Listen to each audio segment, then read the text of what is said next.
Hello students, hello viewers. This is Professor RBS, and in this video, we'll be looking at certain passages from this book. And this book has been written by Khushwant Singh, and it's entitled "Truth, Love, and a Little Malice." Okay, I hope you're able to see it. Yeah. Okay. If you're not able to see it, I'll just focus the camera on the book. And well, so this is the autobiography of Khushwant Singh. So I hope you're able to see the title of the book, Truth, Love, and a Little Malice by Khushwant Singh. And of course, it's the autobiography of Khushwant Singh. And we are going to read certain passages from chapter 1 of the autobiography. So you may be wondering why from chapter 1. That's because we just recently, I mean, just a day ago, we celebrated the Independence Day, and of course, both Pakistan and India celebrated their respective Independence Days. And the first chapter, Village in the Desert, talks about a place in Pakistan called Hadali. Okay, and Hadali is the place where Khushwant Singh Ji spent, a significant part of his childhood with his grandmother. So I'll just, before we proceed any further, I'll just show you the location of Hadali in the map, and then I hope you're able to see. Just a minute. I'll just share screen the location of Hadali. So there we are. I hope you're able to see Hadali on screen. And the moment we zoom out, we realize that it's actually it sits somewhere. Now, of course, it's very green. But when you read the description given by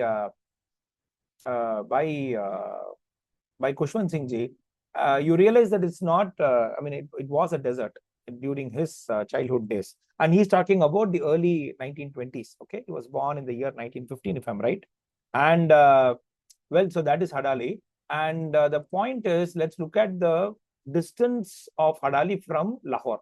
It actually, if you wait a minute, if you can look at give me a second before I can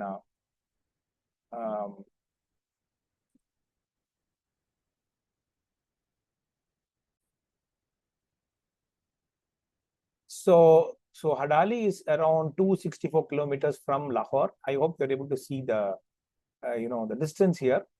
I'm showing Lahore to you because Lahore also plays a very major role in Khushwant Singh Ji's life. But well, we'll look at that later. Let me stop share as of now and read out 3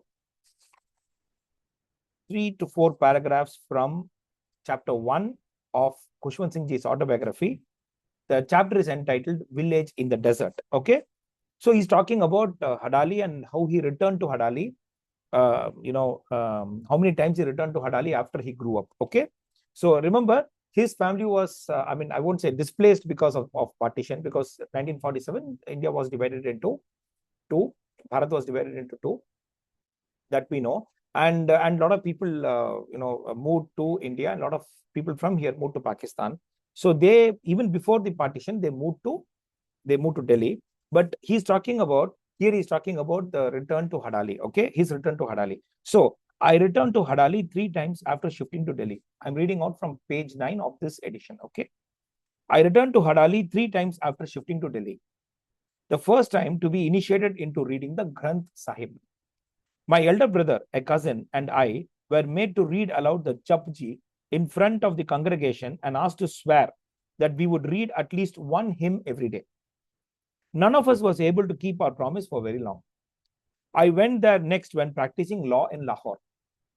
I drove to Hadali with a friend whose cousin was the manager of the salt mines. Now, the salt mines are mentioned because it's very near Hadali. Okay. As we pulled up near the railway station, tears welled up in my eyes. I resisted the urge to go down on my knees and kiss the earth. Look at the connection that Khushwant Singh Ji has with Hadali. Obvious, because that's where he grew up. I walked up to the Dharamshal and to the house where I was born. A man who was Risaldar in the Viceroy's bodyguard recognized me and spread the news to the village. By the time I left, there was a crowd to see me off. This was during his second visit. Now let's come to the third visit. My last visit to Hadali was in the winter of 1987. 1987 is 40 years after the partition, after India's independence, after India and Pakistan's independence.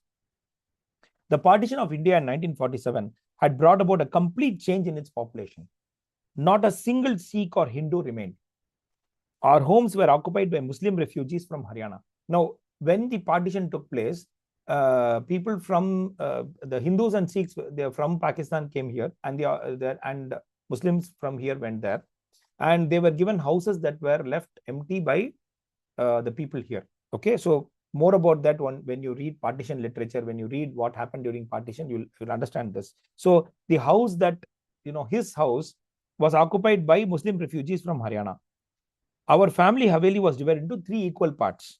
So it's a fairly large house. So he calls it a Haveli. Haveli means a fairly large house, was divided into 3 equal parts, each shared by Muslim refugees from Rohtak. Rohtak is in Haryana as of now. Okay. A new generation of Hadalians who had never seen a Sikh were then in their 40s. I was uncertain of the reception they would give me. My only contact with this generation was through meeting a few young soldiers taken captive in the Indo-Pakistan War of 1971 in the prisoner of war camp in Dhaka. I had sought them out and written to their parents that they were safe and in good health. I drove from Lahore and reached Hadali early in the afternoon. He's talking about the visit in 1987. Okay. Village elders awaited me on the roadside with garlands of silver and gold tassels with the word Khushamadid, welcome, inscribed on them in Urdu. I did not recognize any of the men whose hands I shook. I was escorted to the high school ground where a dais with the Pakistan flag fluttering over it had been put up. Over 2,000 Hadalians sat in rows on chairs and on the ground.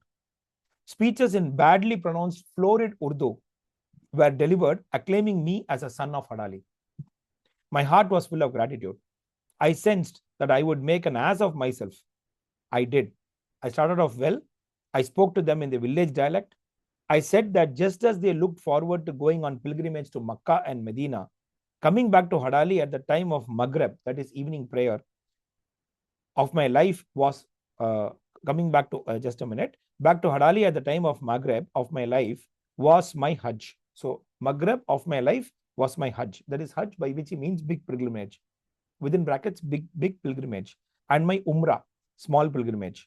And as the Prophet on his return to Makkah as victor had spent his first night wandering about the streets and praying beside the grave of his first wife, I would have liked nothing better than to be left alone to roam about the lanes of Hadali and rest my head on the threshold of the house in which I was born.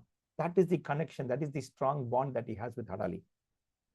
Then I was overcome by emotion and broke down. So eventually he cries. Obviously, they understood and forgave me. I was escorted to my former home with the entire village following me. Fireworks were let off. Women standing on rooftops showered rose petals on me.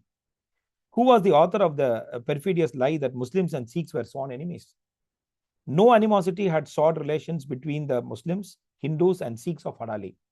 Muslims had left the Sikh-Hindu Dharamshala untouched because it had been a place of worship for their departed cousins. The last paragraph. The Rohtak families living in what was once our home had done up the Haveli with colored balloons and paper buntings. The elders of the village who once knew my father had a feast laid out in my honor. There was little that I saw of Hadali that I recognized. So the Hadali that he describes and the Hadali that he saw in 1987 the Hadali of 1920s and 1987 are two different worlds. Okay, the sand dunes which had been the playgrounds of my childhood years were gone. A canal had greened the desert.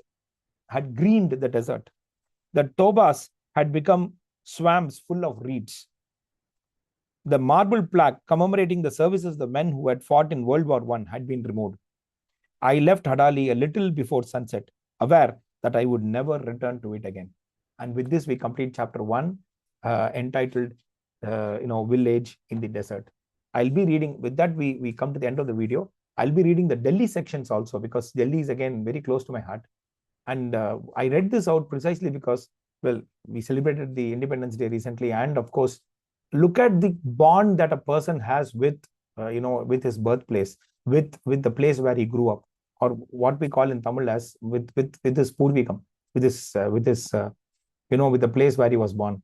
And it's so sad that this happened. But anyway, so I know the last line of the chapter really, really touched me. I left Hadali a little before sunset, aware that I would never return to it again. So with that, we come to the end of this video. I will be reading sections of this book, Truth, Love, and a Little Malice, the autobiography, an autobiography by the autobiography of Khushwant Singh ji. The next video will be on the sections in which it describes Delhi, the Delhi of the 1940s and 50s. Okay, so please look forward to the next video.